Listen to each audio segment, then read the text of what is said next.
Le message du jour vous est présenté par notre frère Marc. Salut, chers bien-aimés de notre Père Céleste. Nous terminons aujourd'hui avec les 4 points qui peuvent nous aider à transmettre notre foi à nos enfants et petits-enfants. Notre exemple est la famille de Timothée. Que Dieu nous bénisse tous. Chers amis, une foi qui s'épanouira de génération en génération, premièrement, elles doivent être convaincantes. Paul a dit que la foi authentique de Timothée venait de sa mère et de sa grand-mère. Une telle foi authentique est réelle et convaincante. Bien-aimés, si votre foi doit fleurir dans le cœur de vos enfants et des enfants de vos enfants, après votre départ, il vaut mieux être réel, authentique et sans hypocrisie. Deutéronome 6, versets 6 à 8 déclare que « Ces commandements que je vous donne aujourd'hui doivent être dans vos cœurs. Partagez-les à vos enfants. Parlez-en quand vous êtes assis à la maison et quand vous marchez le long de la route, quand vous vous couchez et quand vous vous levez. » Chers amis, si vous voulez voir ce genre de foi se traduire à la prochaine génération, vous devez prier pour que Dieu vous la donne en premier. Deuxièmement, elles doivent être une foi constante. Paul a dit que la foi authentique de Timothée a d'abord résidé dans sa grand-mère, Loïs, et dans sa mère, Eunice. Résider signifie demeurer, vivre.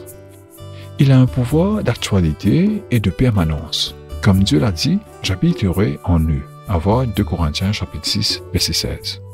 Vos enfants apprennent beaucoup plus sur votre foi dans les mauvais moments que dans les bons. Tandis qu'ils s'assoient et vous observent lorsque les problèmes surviennent, ils essaient de déterminer si vous avez une foi durable qui vous aidera à endurer et à réussir. Troisièmement, une foi qui s'épanouira de génération en génération doit être une foi contagieuse.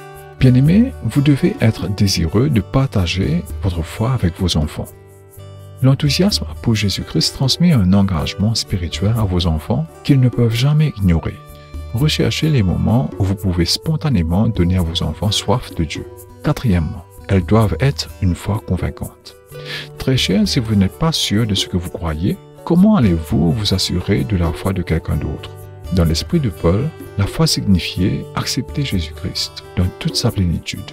La foi n'a jamais été une simple croyance dans la tête. Bien-aimés, désolé d'avoir été long aujourd'hui. Je voulais juste terminer ce message. Je vous en prie, n'oubliez pas la louange, l'adoration et la dîme à l'église ce dimanche. Profitez-en avec vos proches et essayez de trouver un peu de repos. Nous nous retrouverons lundi pour un autre voyage dans la parole de Dieu. Un saint baiser à vous tous. Au revoir.